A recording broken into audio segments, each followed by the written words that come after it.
Hello dear students, myself Manish Pandey, teaching mathematics in PP Swani Center for Excellence as a senior faculty as you know. जैसा कि आप जानते हैं last lecture में मैं आपको मैपिंग्स पढ़ा रहा था, तो मैंने आपको बताया था कि नंबर ऑफ मैपिंग्स की एक में लिस्ट आपको लिखवा दूंगा एक साथ, जिससे आपको नंबर ऑफ फंक्शंस पता करने हो कि मैपिंग कौन सी मैपिंग में कितने नंबर ऑफ फंक्शंस पॉसिबल हैं वो आप बता पाए, क्योंकि क्वेश्चंस जेई पर उसी पर आते हैं। मैं आपको ये बार बार बता रहा हूँ, मैं फिर से बता रहा हूँ कि क्वेश्चन जेई पर अधिक से अधिक आते हैं नंबर ऑफ फंक्शंस पे। नंबर ऑफ फंक्शन बताइए इस मैपिंग में कितने फंक्शन हो सकते हैं यदि ए के इतने एलिमेंट है, बी के इतने एलिमेंट है तो। ठीक है, तो ये बहुत जरूरी है, इसको आप समझिए। मैं आपको इसके क्वेश्चंस करवाता हूं। जैसे मान लीजिए मैं आपको आज बताने वाला हूं number of functions in mapping. पहले आप दिमाग में एक बात रख लीजिए कि जैसे मान लीजिए यहां पर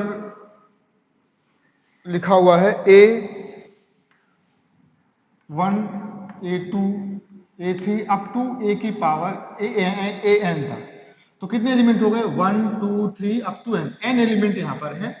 और मान लीजिए यहां पर जो एलिमेंट है वो है क्या है B1 B2 B3 up to B और M ले लीजिए। ठीक है, तो इसमें M एलिमेंट्स हैं, इस ये B है और ये A है। A में N एलिमेंट्स हैं, N एलिमेंट्स, और B में M एलिमेंट्स। ठीक है, अब इसमें आपको बताना है कि 1-1 मैपिंग में कितने, जैसे 1-1 मैपिंग है नंबर ऑफ फंक्शंस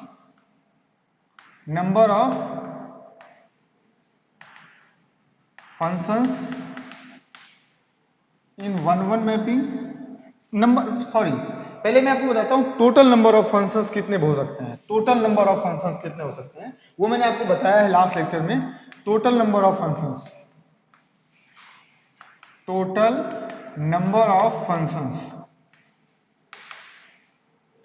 ये हो सकते हैं m की power n। Total number of function हो सकते हैं m की पावर n। किसी भी a टू b में, a से b कोई एक ऐसा फंक्शन है जो a टू b अपन पढ़ रहे हैं। a टू b में यदि a में कुछ एलिमेंट्स है, मान लीजिए a में n एलिमेंट्स हैं, b में m एलिमेंट्स हैं, m की पावर n, m की पावर, देखो मैं राइट टू लेफ्ट चल रहा हूं, m की power n। Total number of function हो गए इन 1-1 नंबर ऑफ फंक्शंस। ये हो जाएगा कितना है 1-1 में हो जाएगा। इसमें दो कंडीशंस हैं 1-1 में। एक तो है, ये आपको मैं थोड़ा सा समझाता हूं, इसमें क्या है, एक तो है NPM। आप जानते हैं NPM क्या होता है? NPM का मतलब होता है n फैक्टोरियल अपॉन में n माइनस m फैक्टोरियल, ये होता है NPM। आप जानते हैं ये तब के लिए है जब n की वैल्यू बड़ी हो किससे, m से। n की वैल्यू बड़ी हो या बराबर हो m से, लेकिन जीरो होंगे यदि n की वैल्यू m के बराबर है, n और m आपस में बराबर है तो। सॉरी नहीं, ठीक है, लेस देन है, लेस बराबर वाला तो कर लिया अपन ने, बराबर वाला अपन ने कर लिया है। यदि m की वैल्यू छोटी है n से तो ऐसा होगा, जीरो हो जाएगा। फिर इसके बाद इन नंबर ये हो गया इसमें। फिर मैनी वन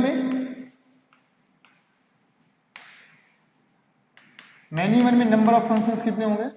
मैनी वन में नंबर ऑफ फंक्शंस जो होंगे वो होंगे कितने, मैं आपको पहले भी बता चुका हूं बेटा कि टोटल फंक्शन इतने हैं। टोटल फंक्शन में कुछ फंक्शन 1-1 हो गए, तो जो बाकी बचे हुए फंक्शन क्या है वो मैनी वन। मैंने आपको बोला था जो फंक्शन 1-1 नहीं है वो मैनी वन है। तो जैसे टोटल फंक्शन जो भी बन सकते हैं, जो भी टोटल फंक्शन बन सकते हैं उसमें कुछ 1-1 होंगे, जो बचे हुए हैं वो मैनी वन होंगे। तो टोटल फंक्शन मैंने आपको बोला है m की पावर n, उसमें से कौन निकल गया NPM, क्योंकि ये 1-1 वाले निकल गया, तो जो बचे हुए हैं वो क्या है मैनी वन है, वो मैनी वन है। ये कंडीशन है जब r की वैल्यू किससे, सॉरी r नहीं, m की वैल्यू बड़ी हो और बराबर हो किसके, n के। यदि m आपका छोटा है n से तो that function will be total, ये क्योंकि जीरो हो जाएगा उस केस में, तो m की पावर n। ये हो गया m की power n, right.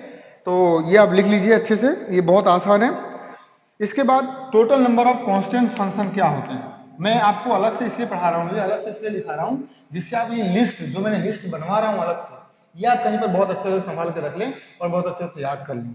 Total number of constant function क्या होता है, कोई कांस्टेंट फंक्शन हो तो उसमें नंबर ऑफ फंक्शंस कितने हो सकते हैं, वो टोटल हो सकते हैं सिर्फ m, सिर्फ m, जितने यहाँ पर एलिमेंट होंगे वो उसका आंसर हो जाएगा, खत्म कहानी, ठीक है।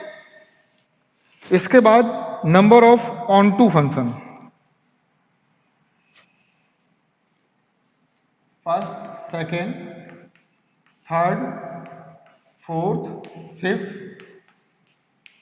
Number of onto functions क्या हो सकते हैं, ये भी ध्यान से समझना है।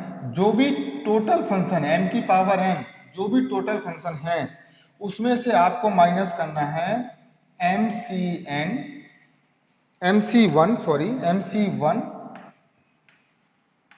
m माइनस 1 की पावर में n,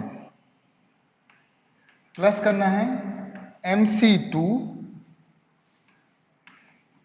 m माइनस 2 की पावर में n। इस तरीके से आप तब तक लिखते जाएंगे माइनस प्लस माइनस करके जब तक की वैल्यू पॉजिटिव है। जैसी वैल्यू नेगेटिव होगी वैसी वैल्यू आप उसको छोड़ देंगे। ये कब की बात है, जब r की वैल्यू आपकी छोटी, m की वैल्यू छोटी हो किससे, n से।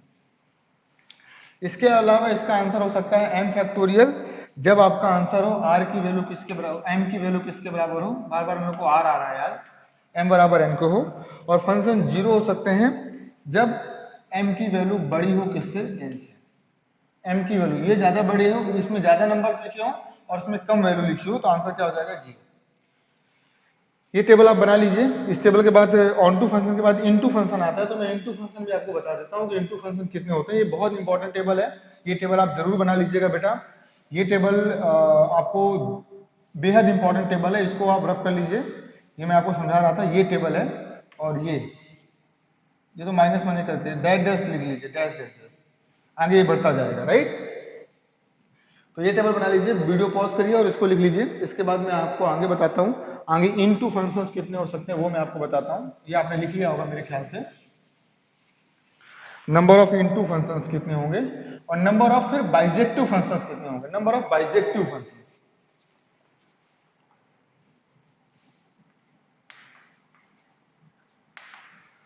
Total number of into, actually पहले इनटू निकाला जाता है।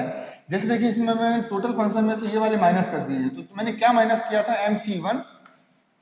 MC1 m माइनस 1 की पावर n, फिर प्लस का है तो माइनस का, MC2 m माइनस 2 की पावर में n। इस तरीके से इस टेबल को आगे बढ़ाते जाएंगे, माइनस फिर से प्लस आ जाएगा, MC3 m माइनस 3 की पावर में n, इस तरीके से बढ़ता जाएगा, राइट। तो ये कब के लिए है, जब आपके पास m की वैल्यू छोटी है n से, m की वैल्यू छोटी हो या बराबर हो n के। लेकिन इसके उल्टा m की पावर n हो जाएगा जब आपके पास r की वैल्यू क्या हो, n से बड़ी हो, m की वैल्यू बड़ी हो n से, इसका उल्टा, ठीक है। तो ये बेटा मैंने आपको बता दिया क्या, सभी तरीके के फंक्शन, नंबर ऑफ फंक्शंस कितने हो सकते हैं वो मैंने आपको बता दिया। अब इसमें एक चीज और आपको देखनी है, नंबर ऑफ बाइजेक्टिव फंक्शंस क्या होते हैं। बाइजेक्टिव फंक्शंस क्या होते हैं, बाइजेक्टिव फंक्शंस के बारे में मैंने आपको बताया है कि वो फंक्शन जो 1 भी हो और ऑन टू भी हो, ऐसा फंक्शन जो 1 भी है और ऑन टू भी है उसे बोलेंगे बाइजेक्टिव फंक्शन। तो उस केस में आपको पता है, उस केस में क्या हो जाएगा कि इसके और इसके एलिमेंट्स बराबर हो जाएंगे। जैसे यहाँ पर ABC लिखा हुआ है, यहाँ पर DEF लिखा हुआ, क्यों, क्योंकि ये 1 भी है और ऑन टू भी है। बाइजेक्टिव फंक्शन वो होते हैं जो 1 भी हो और ऑन टू भी हो। तो मान लीजिए इसमें 3 एलिमेंट है, इसमें भी 3 एलिमेंट, ऑब्वियसली 3 ही एलिमेंट होंगे क्योंकि 1 भी है। तो number of functions, total number of bijective functions, ये हो जाएगा n फैक्टोरियल। ये नंबर ऑफ बाइजेक्टिव फंक्शन के बारे में। तो बाइजेक्टिव फंक्शन होते हैं n फैक्टोरियल। तो इट इज वेरी इंपॉर्टेंट, यदि a टू b आपसे पूछा हुआ है और उसमें a के एलिमेंट्स कितने दिए हुए हैं n और b के एलिमेंट दिए हुए हैं n, पहले n फिर n, इस तरीके से मैंने लिया हुआ है। ठीक है, तो मेरे ख्याल से आपको ये समझ आ गया है और इसमें कुछ समझने वाली बात ही नहीं है। ये तो नंबर ऑफ फंक्शंस हैं जो मैंने आपको बताए हैं और आपको याद रखने हैं, इस पर क्वेश्चंस आएंगे। ठीक है, तो चलिए मैं रफ करता हूँ इसको और इस पर कुछ क्वेश्चंस करते हैं। ठीक है, वीडियो पॉज करके आप इसको लिख लीजिए अच्छे से।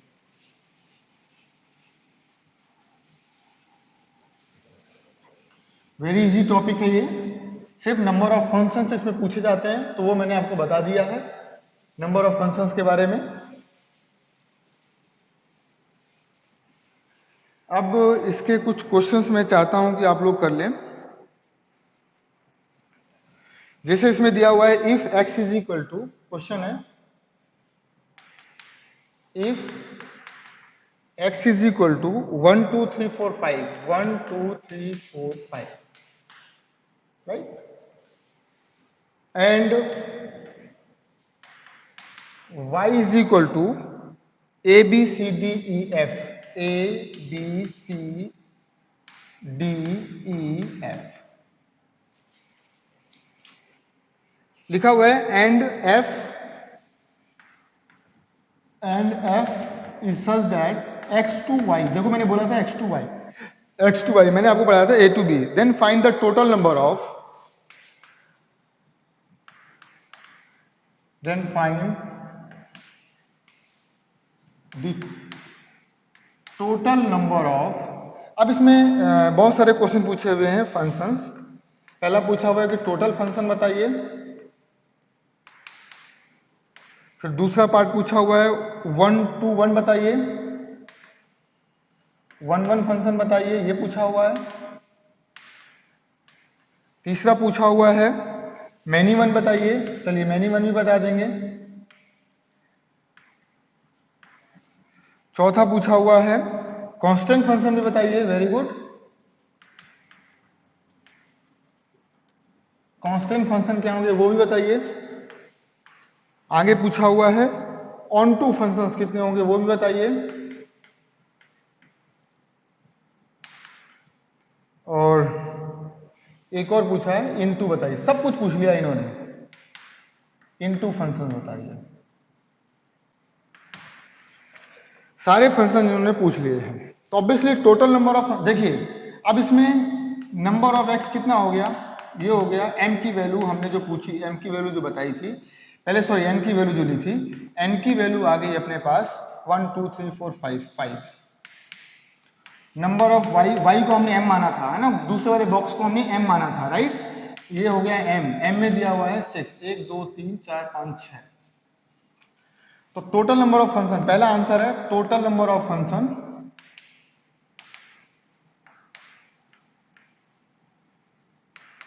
क्या पढ़ा था, m की पावर में n, m की पावर में n का मतलब 6 की पावर में 5, दैट इज द आंसर। 6 की पावर 5 इज द आंसर, जो भी आंसर आएगा वो आप लिख लीजिएगा, that answer is 7776। B option में इन्होंने पूछा है 1 1 फंक्शन, तो 1 1 फंक्शन क्या हुआ, number of 1 1 function.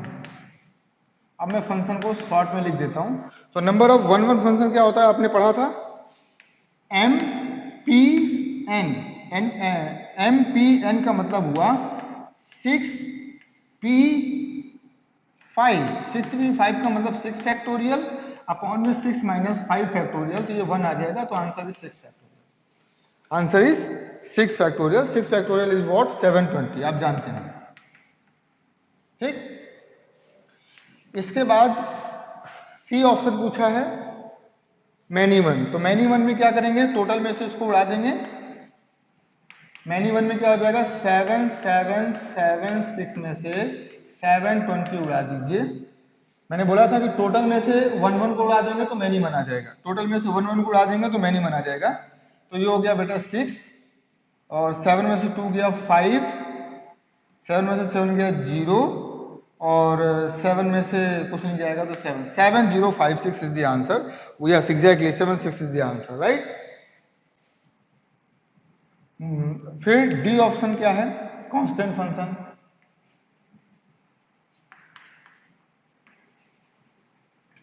Constant function मैंने बोला था m, तो कांस्टेंट फंक्शन m, m का मतलब कितने एलिमेंट है 6, तो 6 हो गया। जितने एलिमेंट लास्ट वाले के होंगे वही आपका आंसर हो जाएगा, 6 एलिमेंट इज देयर। बाकी नेक्स्ट ई में पूछा था total number of onto function. Onto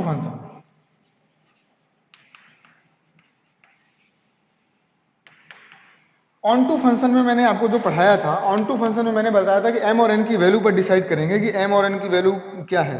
तो आपने देखा कि एम की वैल्यू क्या है, बड़ी है एन से, एम की वैल्यू बड़ी है यहाँ पर, M is greater than N, तो number of function is zero. क्या हो जाएगा, number of function is zero, क्योंकि एम की वैल्यू यदि छोटी होती तो अपना फॉर्मूला लग जाता, लेकिन एम की वैल्यू बड़ी है, एम की वैल्यू यदि बड़ी है तो number of onto function is what, zero. एक भी फंक्शन नहीं आएगा, क्यों, क्योंकि मैंने बोला था कि उसके सभी एलिमेंट बिजी होने चाहिए, और वो ज्यादा होने का मतलब क्या हुआ, तो उसके कुछ एलिमेंट छूट जाएंगे, ठीक है ना, उससे कुछ एलिमेंट क्या हो जाएंगे, छूट जाएंगे, ठीक है। नेक्स्ट आखिरी वाला है इनटू फंक्शन।